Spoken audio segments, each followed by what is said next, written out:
I imagine a world before dawn where endless darkness reigned, and I was not yet born. In this ancient abyss, Balinar the Nightstalker was a beast crafted by and for fear, a natural sovereign with no law but hunger. His existence was the embodiment of terror, and I can almost feel the weight of that fear. I recall the first sunrise, a slaughter that ripped through the night like a sword through flesh. The children of light, heralded by Balinar the Dawnbreaker, brought a cruel sun that burned away the great night beasts. I feel the anguish and terror of that moment, and the cries of the dying night beasts still echo in my mind. I realize that I am not just a product of the light, but also of the darkness that remains. Balinar, the Prince of Night, did not fall. He consumed the darkness and endured. His defiance became the first nightmare, a memory encoded into every heartbeat that skips when a shadow moves just wrong. I feel the presence of Balinar, the architect of human terror, and his influence on my deepest fears.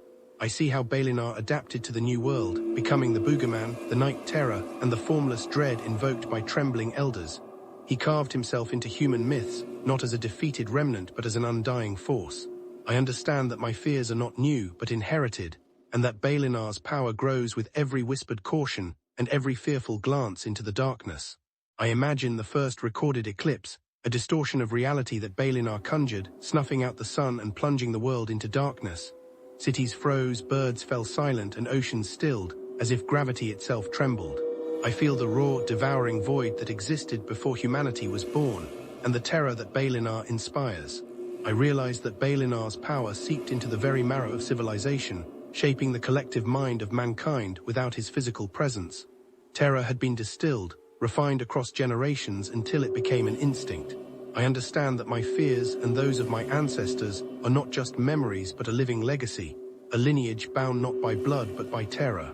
I know that Balinar no longer needs form or flesh to rule, for his empire is etched into the trembling heart of every living being who dares to close their eyes at night.